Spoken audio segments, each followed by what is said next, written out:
Welcome to the Book Boyfriend podcast, where we dish on everything from the alpha male to the sensitive soul. If you found yourself lusting after a fictional character, you've come to the right place.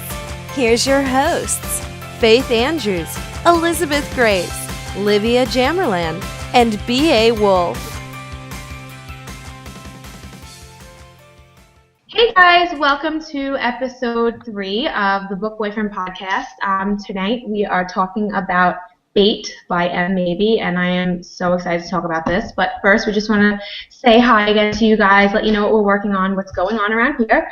I am getting ready to release Feel Again in January, actually only about 3 weeks away. I'm super excited. Stay tuned for pre-order links. I can't wait. And I just want to take this opportunity to say happy holidays to everybody. This will be airing December 22nd, so right before Christmas and in the middle of Hanukkah and everything. So happy holidays, everybody. Babs, what are you working on now? Hey everyone, B.A. Wolf here, Babs.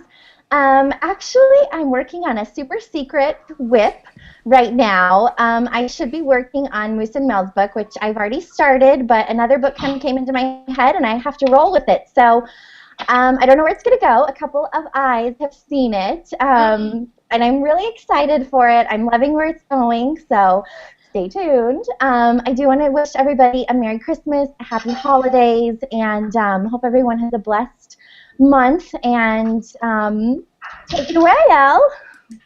Hi everybody, Merry Christmas. I am just cresting up to the 75% mark on my draft of Collateral Damage, which is the third book in my new adult series. So, yay! I'm so glad to be almost through this first draft. But yeah, so that'll be coming in February. So yeah, I just want to wish everybody Merry Christmas, Happy Holidays, and a wonderful 2015 to everybody. So Liv, what are you working on? Hi everyone, Merry Christmas, Happy Holidays, happy anything you celebrate. Hopefully all your shopping is done and your gifts are wrapped and underneath your tree or wherever. As of now, I'm working on not trying to kill myself. That's what is the big goal this week. I finally went back to work and I took a pause on writing Contingent, the final book. Yes, it's not written. It's the 75 mark. I only have about 20,000 words left to go, and it's supposed to go to the editor by the end of the month, so it'll be done by then. And I think that's all really it. So I hope you guys all have a fantastic holiday season, and if you don't hear from us, have a happy new year. And to kick us off for our the book boyfriend of this week, I'm going to kick it back over to Faith. Okay, guys. I am going to read the blurb, which even the blurb to me just was very different, broke all the rules of blurb writing, if you want to go there. So here we go. It's written, if you see it visually, it's written first in the woman is saying a sentence, and then the male is saying a sentence. So, he was trouble from the start, but I couldn't resist. She was the best kind of trouble, the kind that was so wrong it felt right. I've tried and failed to stay away from him. I've done everything in my power to make her mine and keep her. He's almost impossible to say no to. She never tells me yes. We're always fighting. When we're not fighting, we're, well, making up. He makes me laugh so hard. I miss her laugh the most. I'm a liar. She knows the truth but won't admit it. Sometimes I wish I'd never met him. I wish we could meet all over again. I'd do it better. His girlfriend knows. The guy she's with is a fool. I'll never love anyone like I love him. She doesn't love me enough to choose us. It was the wrong place. It was the wrong time. It should have been him. It will always be her. So that's the blurb. Right there, I don't know how you wouldn't want to just find out what the hell is going on in that book.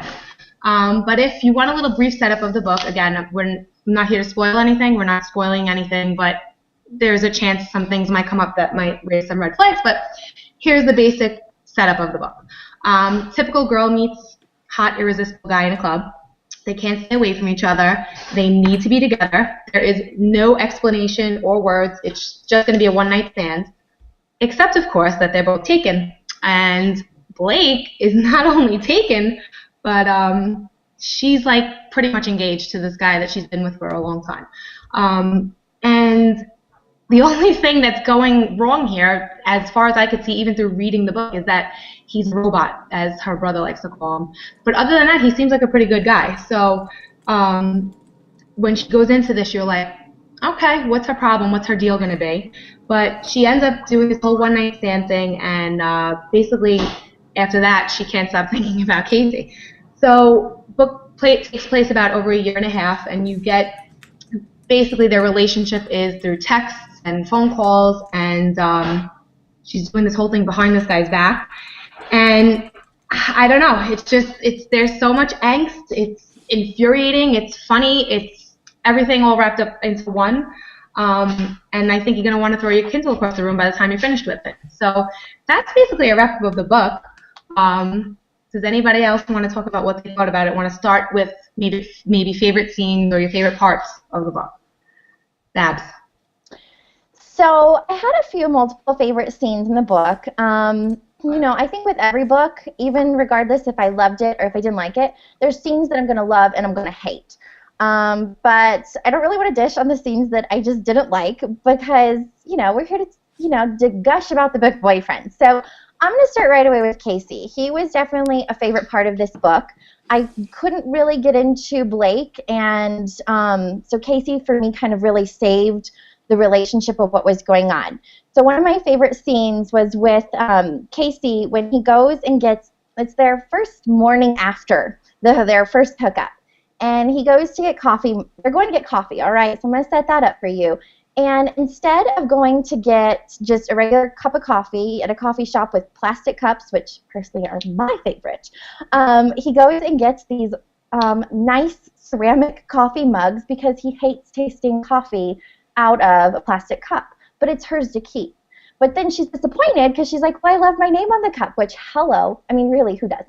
And who doesn't, want to put, a fun name on their cup? Oh, hey, it's me.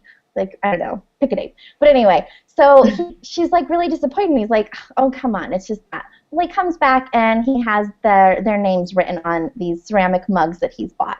So that was something that stuck with me, and you'll also see these mugs come back later on in the book. So that was one of those moments that was one of my favorite. And then the second moment, which is kind of unconventional, was when they're, still doing their whole bait and hook thing. They're in Chicago. Neither of them know that they're in Chicago at the same time. And it's when he's headed to the airport with his ex-girlfriend, coworker, Allie, and he's getting out of the cab, and lo and behold, there is Blake hugging another guy who he doesn't know. And so they have this little tiff and this fight, and he's freaking out, and he wants to stay to mend things over. And she's like, I'm not talking to you. I cannot believe I just saw you with your ex, and blah, blah, blah. And so, but guess what? He stays. And that was just one of my favorite scenes because it's one of those things I thought he took off. I thought he went home being depressed, and she went and talked to him. But so those are a couple of my favorite scenes. How about you, Al? I think I'm going to save my favorite scenes for our other sections, but a couple things I really liked. I agree with Jess, or with Faith. I totally loved the blurb. I loved how she went back and forth, and it was Blake would say something, and then Casey's POV was the opposite of what she was. That was very, very clever. And another aspect of the book that I really enjoyed was her family. She had a really good, down-to-earth family. I really enjoyed when she was in Chicago visiting her brother Reggie. And I really feel there's a story there with Reggie and his neighbor. So I'm actually very curious to ask Em when she comes on whether she's planning to write something for Reggie, because I'm very curious about him and his neighbor down the hall. So those were two aspects of the book that I really, really liked. I liked all the travel. I like when in a book when people travel to different places, and sometimes when it's not all set in the same location over and over and over again. So I thought that was interesting too. But what about you, Liv? What were your thoughts? Well, before I get into my thoughts, I like to say, Elle, I am loving how you are just so comfortable in your throw there. You're just laying there on nicely cushioned underneath the nice covers, warm with your little cowboy hat, or whatever. So Casey. Casey. I'm agreeing with Barb here. Blake, I wanted to shake her. I wanted to hold her by her shoulders and just shake really, really hard. Casey did make this book. If it wasn't for him, I wouldn't have. That's why he's here. He's our book boyfriend. But I'm a smutty girl. I write smutty stuff. So yes, I enjoy the sex. Hello. Oh, shocker. So yeah, the sex was yummy, but what I really, really liked about him, parts were the text messages. I thought those were really funny, and the way he would just like, take a picture of your underwear drawer. I want to see it. Send me a picture naked. And he'd just be out of nowhere, and just like a text message would pop up in like the chapters. That's what I liked. That was really what drew me into the book. Like I just kept wanting to read them because they were just quick little reads, and you kind of got, to see what they were both thinking. So that's what I really, really enjoyed. I guess we're up to me. Yeah. Okay. I don't know, I'm immediately drawn to this book, but there were a few things while I was reading that I highlighted that I was just like, oh my God, I love that. Okay, so I'm going to go through them like kind of like a list. I loved the instant connection between the two of them, the whole forbidden love aspect. I am not a person who hates cheating in a book. It's not a no-no to me in a book. It's not going to make me say, I'm not reading this. Obviously, that would have been a problem for me with this book. But I really, truly believe that all of that encompassed together the fact that this is just one of those love stories that is not cookie cutter, and I kind of love that. It was like keep you on the edge of your seat the whole time. I love that after the first hookup in the hotel, there's all this, heat and craziness, and they just want to hook up, and they get to the hotel room, and what are you expecting? You're expecting them to rip their clothes off and, get to this and do this whole thing, and it's not rushed. They don't pull at each other, they strip, and they stare at each other, and it's just this, like, crazy, like, moment, like, oh my God. I thought it was hilarious that after they finally do it, Blake asks him, oh, what's your name again? And I just thought it was hilarious that they had this whole sense of humor thing, and they got each other's humor, because it was kind of sick at moments that they could really be that way with each other so early off the bat. As Elle said, I love their family aspect. In books, usually when there's a girl who's as messed up mentally as Blake for doing what she was doing this whole time, there's demons, right? She did not have any demons. This is just who she was. She's a selfish bitch, and that's fine. Her mother and father, her family's wonderful. I absolutely adored her relationship with her father. I thought it was a beautiful thing. Same thing with Blake. Casey had a wonderful relationship with his family. What else did I love? I loved, writing, the way M writes a book. I love how she ended a chapter with something, and then the next chapter beginning would start with a similar line or the line, and it made you, after the first couple of times, you're like, oh my God, how is she going to tie that into what happens next? And I like how she dated the chapters, because in the beginning I really wasn't paying much attention to it, but then towards the end, the last quarter of the book, you're looking at those dates, and as you're reading this, you'll know why. You're looking at those dates and you're like, holy shit. It's just, so your heart was thumping knowing what the dates were. So to me, I don't know, all around I love this book. Those are just a couple of the little things I love. But I think next we should move on to the moment we all fell in love with Casey. And I think, Elle, you're up first on that one. Yeah, okay. So if you listen to the podcast a few times, you know that I tend to gravitate towards the funny, cocky guy, and I like a lot of funny dialogue stuff. So the part where it really made me kind of really like Casey a whole lot was after they had their first one night stand together, and he's getting dressed in the morning and he's putting on his pants. He says they're kind of like chit chatting back and forth, and she's just kind of like watching him like stuff his junk in his pants, and he looks up at her and he says, I know what you're thinking. How's he going to fit that big dick into those jeans, right? I get that a lot. So I was, like, laughing so hard when he said that. So for me, that was, like, a real, like, oh, I'm going to like this guy. He's funny. Got a good sense of humor. So what about you, Liv? I liked it the way he introduced himself at the bar. That's when I really fell for him. When he was just sitting there and he was just, like, reserved, and he's, like, she's... in a sense, he's forbidden because she has a boyfriend who is about to propose that she knows, and he's just sitting there, and she says, and he goes, "You're trouble," and he's like, "Yeah, I'm trouble, and you should," and all of a sudden she's like, he's telling her how, "Stay away from me, I'm trouble." She's like, "But I like trouble. Come dance with me," and then they're dancing, and it's like all like. Something about him. I don't know. Maybe it's the music. When I write, I listen a lot to music, and to me, I just imagine that like bodies are swaying, hands are going to places they don't belong, and then all of a sudden they're like, "Let's get out of here," and I'm like, "That's it." Love him. What about you, Barb? So, okay, the moment that I fell in love with Casey, it was kind of, okay, midway in the book. Now, granted, I like Casey. I thought that he was just swoon-worthy and delicious and edible. But the moment that he kind of moved past his cockiness, which is funny for me to say because I really like the alpha cocky males, but the minute he moved past his cockiness in this one quote, I was just like, wow, like he is like all barriers broke and he was his true form self. Like you're your most vulnerable when you're telling this honest truth. And so it was when they were literally mid-sex, okay? They're mid-sex and he says, I'm thinking about how every second that I'm not buried inside you, I think about this. And then I think, here I am, and it's still not enough. Like, he wants to be with her so bad, and it's like he's there and she's there, but even then, that's just not enough for them to be together. And so that was the moment that I was like, come here, let me hold you. Like, that was my moment that I felt for him. So...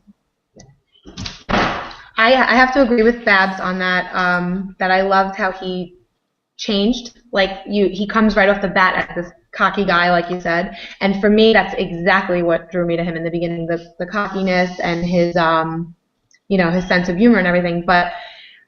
And obviously the way she describes him, this moment, she's like, oh, because she knows his twin brother because he's dating her best friend. And so she knows the brother, so she knows what he looks like, obviously, and because they're identical twins. And her quote is, Corey was attractive and Casey was perfect. So right off the bat, yes, he's hot, but as things went on, he totally changed and morphed into this guy who had these feelings for her. But if I really had to pick one moment when I fell in love with Casey, it's got to be the mugs. The Betty is trouble, Lou likes trouble. I adored that. As much as it's this whole one-night stand, there was so much more already just in that first time that they're together, and you knew that this was like this match that was going to be made in heaven. That's me. I guess this can lead into what drew us to Casey first. So while I'm sitting here babbling, I might as well just continue and say that again, it was his cockiness, his sense of humor, the whole thing of him telling her she's trouble and her going along with that she loves the trouble.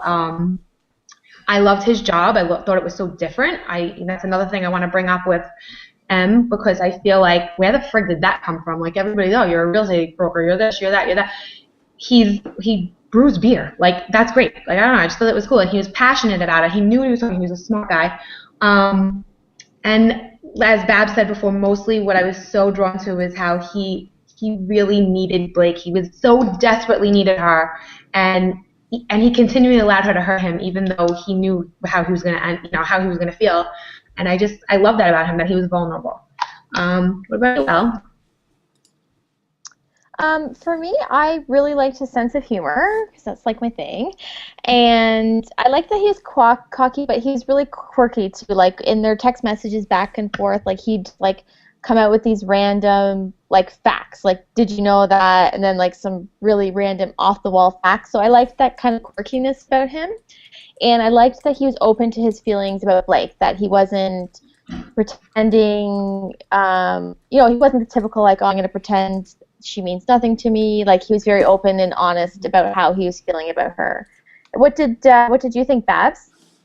So, okay, to me what drew me in was his persistence. Like he was not letting go. He was not losing interest. In fact, it was just getting stronger.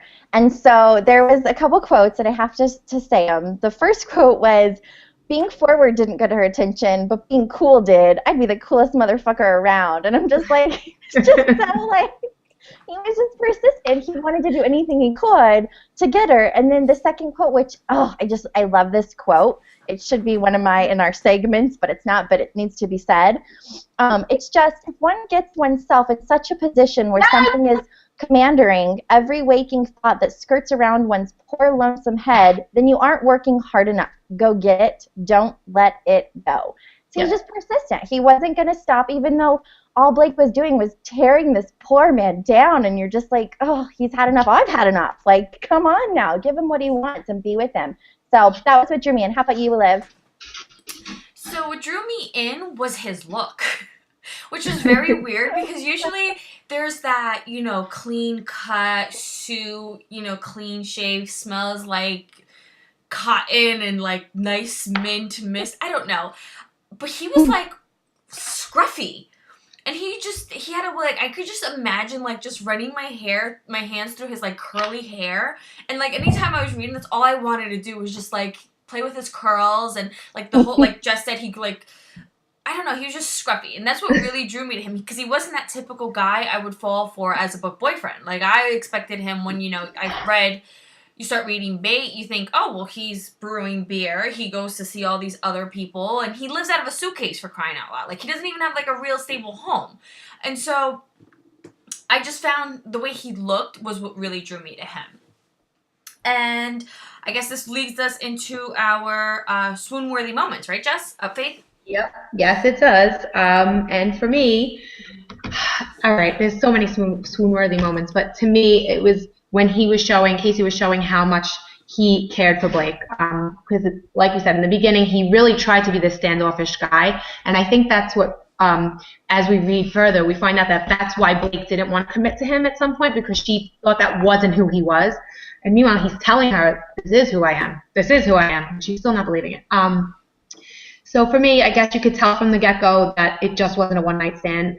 He says this quote that, to me, gutted me. It's like, I think it was like page 8, and you're like, oh my God. No one wanted to be the guy the girl regretted. I wanted to be the guy she couldn't get enough of, the one she never forgot. That's day one. He felt that day one. And then as things progressed, my heart like really broke for him. I feel like he, especially towards the end, I mean, I found myself in tears. He says something like, I hate it when you're gone. I hate it when I can't talk to you. I hate thinking about you with him. It's killing me not being the one who gets to have you. Stay, Blake, be mine. And he no holds barred, always told her what he wanted of her, and in their own little way went through this whole thing. But those were the swoon-worthy things to me, that he wasn't afraid to tell her exactly what he wanted to tell her and what he wanted of her, even if it went against his character. Elle, what about you, swoon-worthy moment?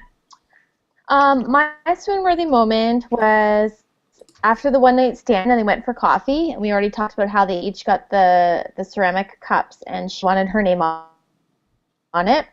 And when they're sitting at the table, and he had called her Betty as a joke, and she'd called him Lou, and she's on her cup, Betty is trouble.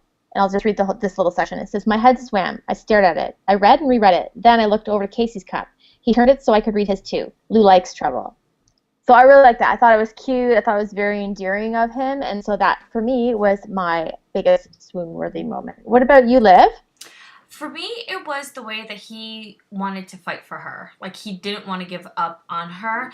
And it was, my quote that I highlighted was, so she'd go back the next day and probably try to forget me. Probably try to forget we met at all. Well, fuck that. If I had anything to say about it, she wouldn't ever forget me. And to me, that was my swoon-worthy moment, that he was like, you know what? It wasn't just about, a one-night stand. I want her. I'm going to get her. And so that was my swoon-worthy moment. What about you, Babs? Okay, so my swoon-worthy moment, they're at his mom's house, which his mom just rocks. I mean, if there's ever a cool book mom, it's her. So once you get to meet her, you'll understand. So they're at his mom's house, and at the end of his chapter, he says, my fight for her wasn't over. As long as both of us could keep finding our way back to each other, it might never be. In that moment, I didn't care about our marriage with Grant. It didn't matter who she chose to marry. It mattered that we had something that you couldn't put down on paper, something you couldn't choose but was chosen by, something bigger than merely changing your last name. What we had was only for us. It was indefinable. We were both slaves to it. It was just that moment where you're like, wow, this isn't just that back and forth like hook and bait. This is that real passionate, they want to be together, they need to be together, and he didn't care what ring was around her finger or who she chose to have a last name. He just knew in his heart that that was his soulmate. So that was kind of my moment that I was like, oh, Casey.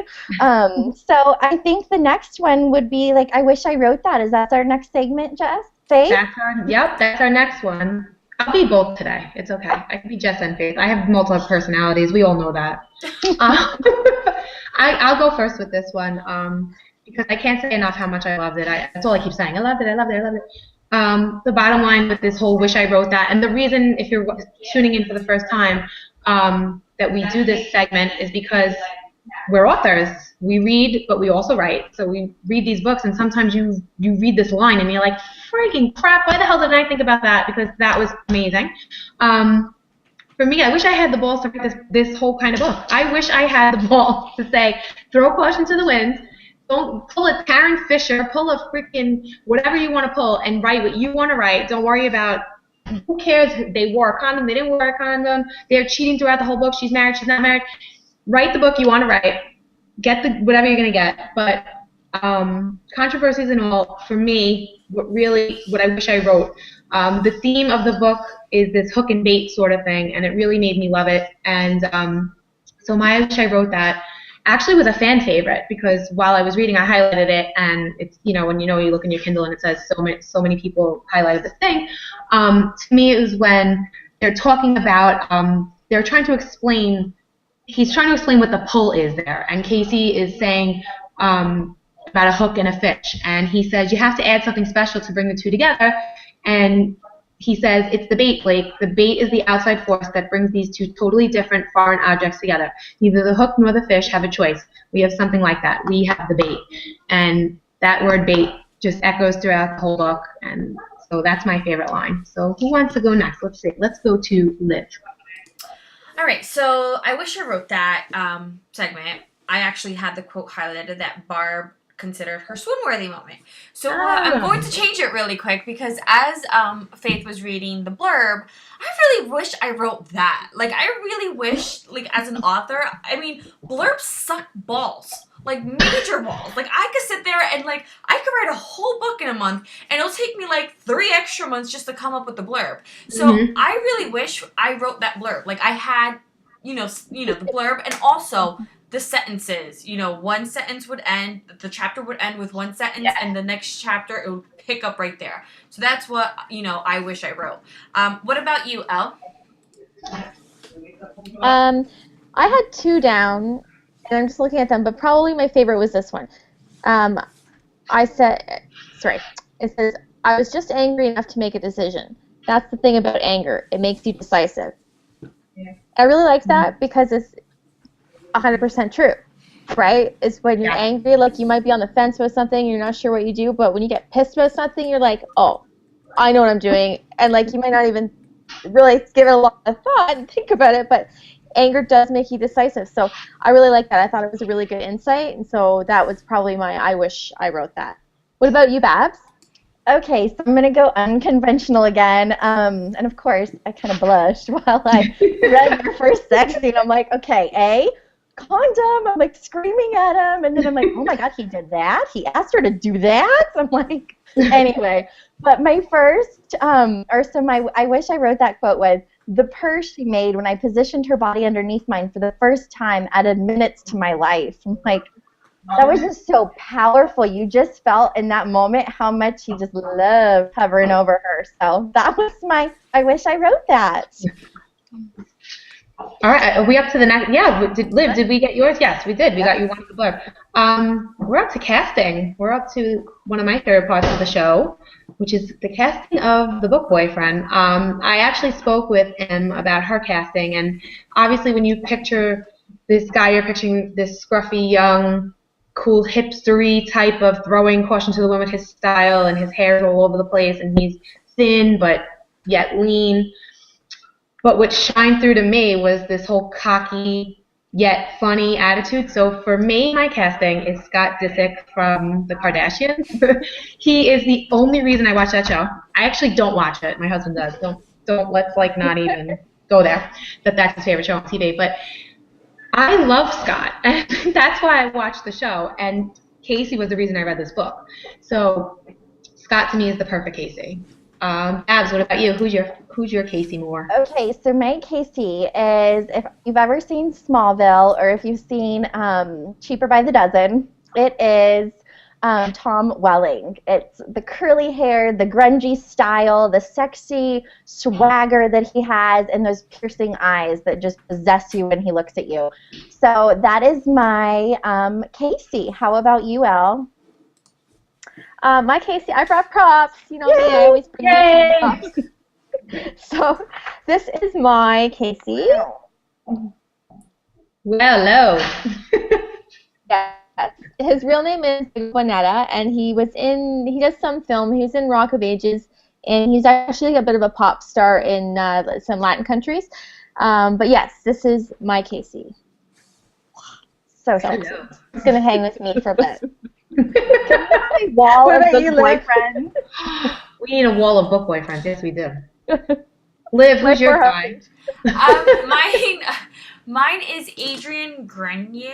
I think that's how you pronounce his last name. He was Yes. Vince from Entourage. It's the hair. It's the hair and the scruffy beard. Like, that's what I imagine Casey to be. That's definitely who I see when I read him. It was just, though I think Casey had more hazel eyes and Adrian has, like, the bluish ones. I just close my eyes and boom, his eyes are hazel. Total magic. That's so funny. Yes. Okay, the next section of podcast magic is something we're bringing in new. This is the first time we're doing this on this podcast because we've read 3 book boyfriends. We're going to do a little bit of kiss, marry, do. Originally it was going to be kill, marry, do, but none of us really have the heart to. How can you kill off? Look at that guy. How can you kill off that guy? So we're gonna do. I know, right? Yeah, Okay, he looks like a creeper. Like he's just like a peeping Tom right now. That's okay. You can peep and Tom around here. All right. So we're gonna do a little kiss, marry, do, and our choices are. If you remember the last 2 podcasts, we read Love Nouveau by B.L. Berry, and we met Phoenix Wolf. We read Stepbrother Dearest by Penelope Ward, and we met Alec. Please someone tell me his last name because I'm the freaking worst with last names. What's his last name? Doesn't matter. Alec Edible. Okay. And now we have Casey Moore. So I'll just jump right in. Oh my God, this one's really hard.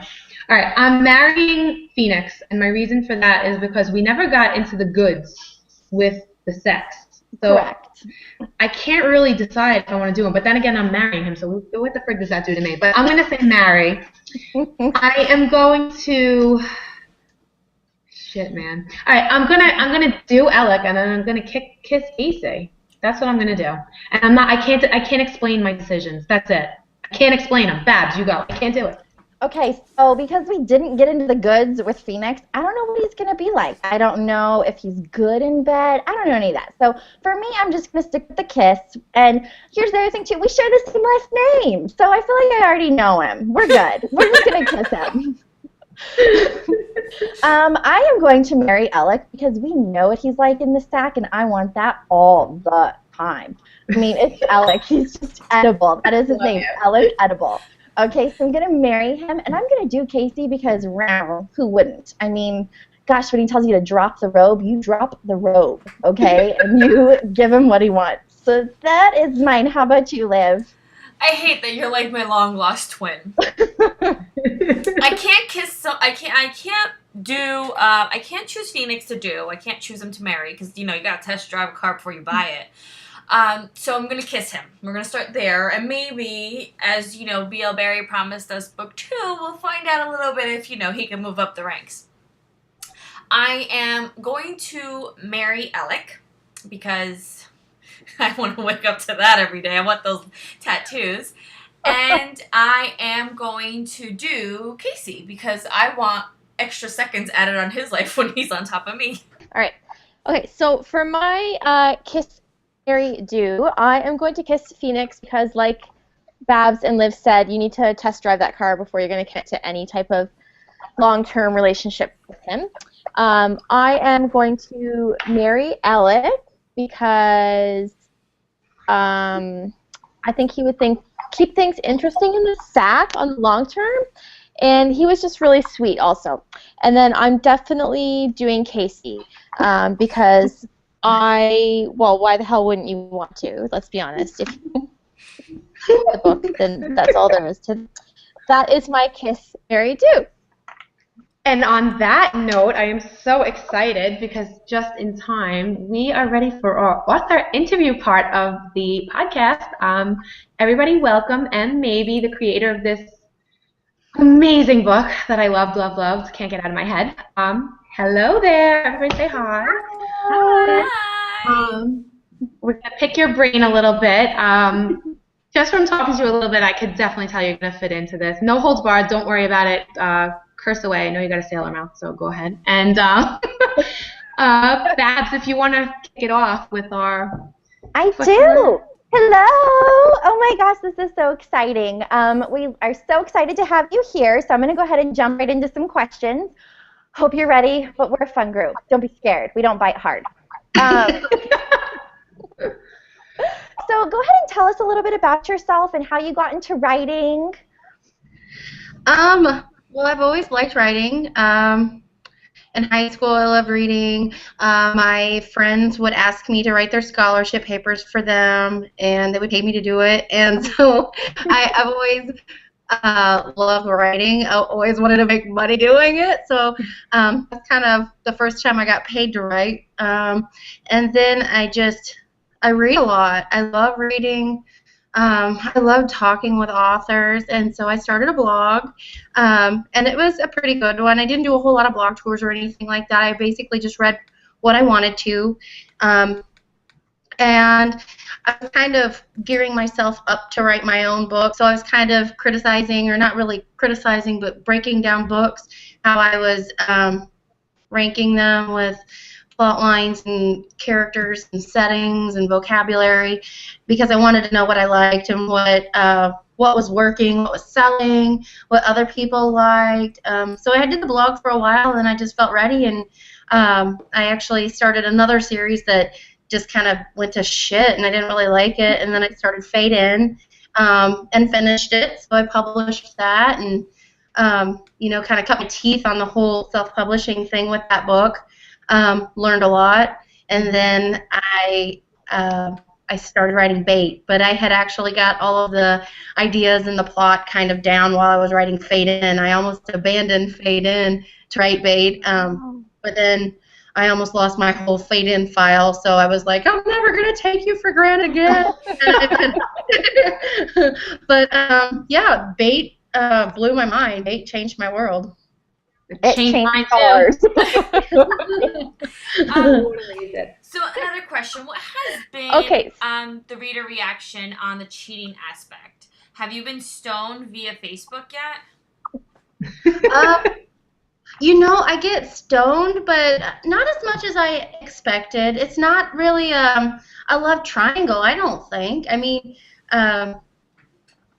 there's definitely that cheating, but I think there's also that element of she wasn't really with the guy that she was supposed to be with anyway. So I think people feel more like she's cheating on Casey when she's with Grant than when she's with Grant that she's, I don't know. I just kind of feel like, and I wanted people to feel like she was cheating on Casey. I know that's shitty, but that's the dynamic I wanted to create, and it seemed like that worked. Everybody hates my guts for hurting Casey's feelings, and I hate myself too, but I think she'll redeem herself. I mean, I know she'll redeem herself, so I'm not too worried, but I was surprised about half of the people really, really hate Blake, and then about the other half kind of sympathized with her, which surprised me a lot. I really thought everybody was just going to hate her through this part of their story, but I think they're trying to give her the benefit of the doubt, and I think that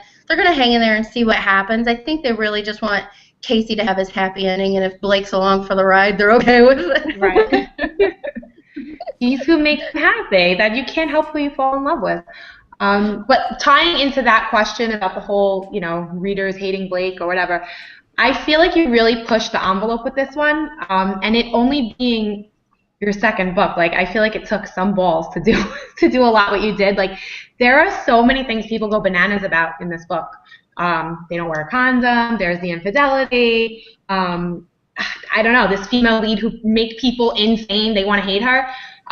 So you're dealing okay. Like obviously you're still alive. I see you. So no one killed you yet. But I don't know. I guess obviously you're doing okay. But what made you say in your head, fuck it, I'm doing this? Like not giving a shit about my betas make me put every duck in a row. Like he didn't wear a condom in that scene. Make sure you either mention that she's on the pill or blah blah blah. Like how'd you just throw caution to the wind on this?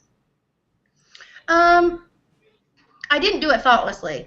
I I really went back and forth with my betas about certain places where I wanted those things mentioned, and certain places where I wanted it to um, not really be known to the reader or not be mentioned specifically, not for any real plot line, just because it wasn't part of the story. I mean, I had mentioned that she was on birth control a couple of times, I think, and I mentioned a condom once, but I really wanted to make people feel kind of haywire, like, oh my God, is she going to get pregnant?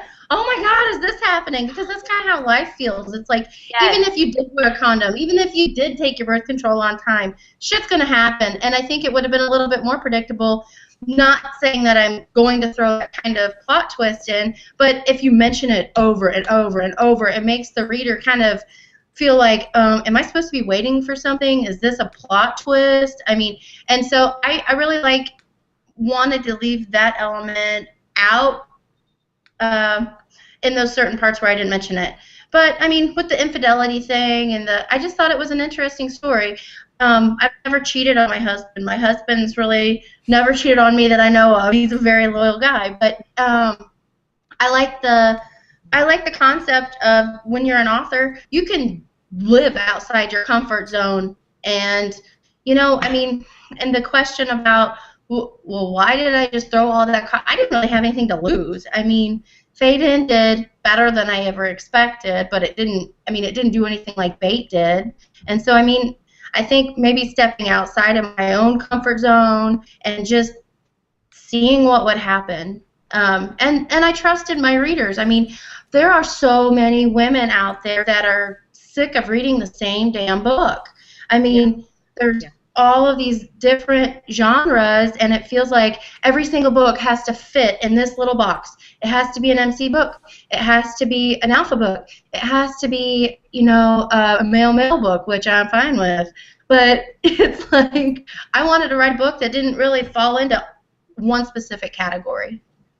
Yeah, you did it. Now, I have a question. Casey's job, what gave you the idea for him to be like a brewer? Because it's, like you said, it's not like your typical real estate agent, millionaire mogul. It's a little outside of the regular box. So do you brew your own beer, or do you know people, or was it just an idea that came to you? I love beer. I love beer. And my husband and I, we like going to breweries, and we've always talked about brewing our own beer. I probably drink more beer than I do wine. I like wine, but I really get some lady chubs over a good beer. So I thought it would be sexy if I had a leading man that could make me some good beer. So I kind of painted a picture that I wanted him to look like and some cool things that I wanted him to be able to do. So making me a good beer, he can do that. Yeah. I love that. Okay, so you mentioned a Take the Bait support group, which I'm pretty sure we're all going to be joining after tonight. Do you get a lot of hell in there, or is everyone just really waiting for book 2? What is it like in this support group? Give us a visual. Well, at first, the first week, it was just all of these women, they would flood in, and it was like, oh, we got a hot one, and they'd come in and they'd be just spastic. They were cussing me, and they were hating Blake. They called her a whore. They called her a bitch and a slut. And they wanted to punch her in the throat. And I was it didn't hurt my feelings. I was excited that I was able to evoke these emotions out of these women. It's like I really fucked them up for about a week. I mean, and then it was kind of fun watching them. They all went through these book hangovers, and they're like, this book sucks, that book sucks. And then they'd come back in there, and they really did support each other. It was like, try this book, try that book. And then eventually, some of them become really good friends, and then, I don't know, it's almost, I think, 350 women in there now. Wow. And I post teasers in there. I think I'll post my sale cover in there first for them.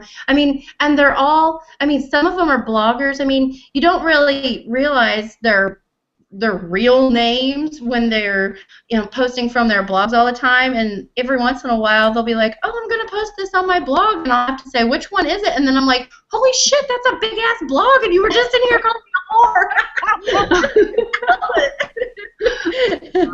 Great. But they're great women. Some women are on the fence about Blake. Everybody kind of hates Grant. There's, I think, 3 or 4 women in there that are like, oh, Grant, she just didn't give him enough chance, and maybe she didn't. She's a flawed character, and shit's not perfect, but they all get along great, and they love the book, and so I love them by nature. Now, I'm joining that group. Where did you come up with the whole hook and bait theme? Is that something special to you, or is it something personal? The hook, bait, whole thing, or was it just like an idea that just popped in your head? It was kind of an idea that popped in my head. I saw a piece of art somewhere, or I saw some graphic, and it had a hook and a fish, and then I just kind of was thinking about, how shitty it would be to be a hook or a fish, and then and then it turned into a romance novel. That is how you got bait, my friends. The truth of how we got bait. I think it's a kind of a funny little, niche-y thing, the bait and the hook, and it lends itself to great graphics. I mean, I couldn't have set myself up better with that kind of thing, because people are like, I took the bait. You really hooked her in on that one. It's like, it's so cute. I love it. I love it too. All right, I have another one too. Speaking of all the hook and everything, like you said, the graphics. Without giving anything away, because I know this is getting pretty deep in the book, we really need to talk about this freaking tattoo. Like, oh my God, that's like serious shit. Marriage is serious. Yeah, we know it's serious. There's a signed paper, a document, and everything. I feel like a tattoo is more permanent than marriage. And this freaking tattoo pops up. I was floored. Not only by hers, but then finding out about his. And I was like, holy shit. Did that come, did you know that was going to happen, from, day one? Or is that something that grew? Just go and explain this whole thing. Yeah, without giving a whole lot away, I knew that the book was going to end the way that it did. I knew that his tattoo was going to play a major role in how that all unfolded at the very end. But her tattoo kind of came along a little bit. I write out of order, so I really needed a kind of a show of solidarity out of her. I needed to show that she was linked to him, that it wasn't just all talk. She needed to make a big move and show that she was serious about this. But so that actually came. I wrote that part about halfway through. The part where she goes to him in San Francisco, towards about 75% of the book. Yeah. So I did kind of go back and add her tattoo because there was something missing. She needed to give him something to hold on to, I think, a little bit more. And then I got the tattoo myself with my husband's initials. Oh, I did. God. I did. I love it. And I don't know. I feel weird, but I don't know. No, show it. Show it. Can you see Totally. it? Yes. Oh my God. So, I mean, and I love the idea of the hook, and I don't know. Now I romanticize it so much. But then then I was thinking about her tattoo, and I wanted it, so I got it. You went and did it, just like everything else. You went and did it.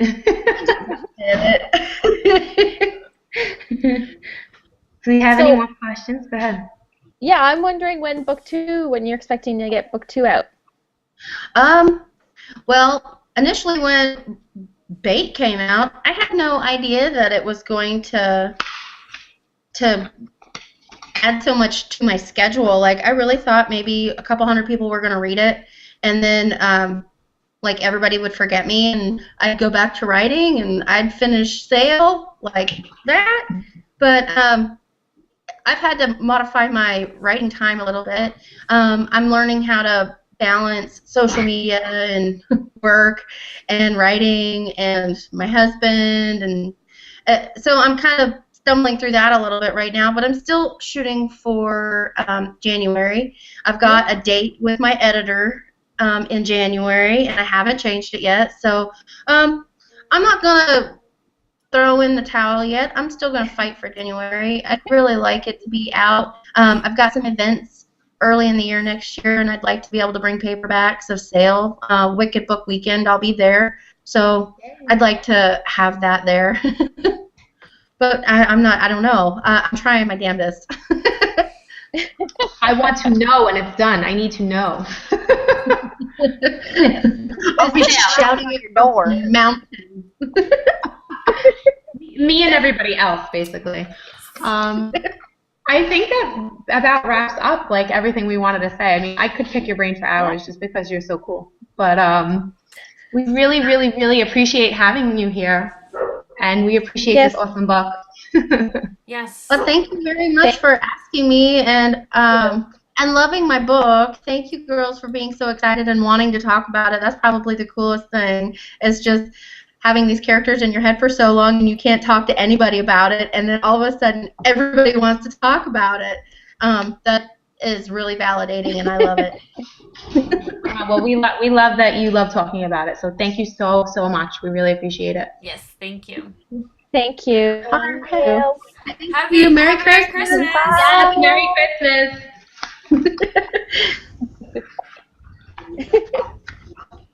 I don't know how to end this. We just close out. Blooper. Just stay. Well, this is on again. Live is good. You There. know. Okay. I'm leaving. Bye. Oh, well. Sorry, my internet was, I don't know what it was doing. What happened? I know. We saw you leave for a second. Yeah, All right, I Jess, kept are you getting a closing us out? message on my screen. Oh wait, you're still taping. You're edit this, please, right? Edit, cut, live. Yes, ma'am. Okay. Okay. That about wraps up this episode of the Book Boyfriend podcast. Just quickly off the bat, want to remind everybody, this is not a blog. We are not reviewing. We're not reviewing books for the pleasure of getting it out there for everybody and pimping you guys. We're doing this out of fun. Four girls who always read books together, love talking about it. Our messages were hilarious, and we decided to put them out there for you guys to see. That being said, if there is something you guys think that we need to read, some book boyfriend that you really think we need to read about, message us. Hit us up. We love to hear from you guys all the time. Also want to mention that this will be the last podcast airing for 2014, so we'll see you next year. We've got a lot of cool things planned already, and if you're following along, what is today? Today's day what? Is today our day 6? Today's day 6 of our book boyfriend, the 12 days of book boyfriends. So follow along with that. Make sure you head over to www.bookboyfriendpodcast.com. You could check us out. We'll have the feed ready about what episode aired, but it'll also tell you how to subscribe to our YouTube channel. We're up on iTunes now. Facebook, we have a Facebook. We have Twitter. I promise we'll get on that Sue thing. Am I saying it right? Sue, TSU. Okay, we're getting on there. And basically that's about it. So I guess we're signing off. For now, we will see you next year, and happy holidays, healthy new year, and can't wait to see you next year. I guess that's it. Good night. Night. Bye, everyone. Bye. Thanks for joining us. You can find out who will be on upcoming shows and what books we'll be discussing, as well as more about our hosts at www.bookboyfriendpodcast.com. See you next time when we add another boyfriend to the ranks.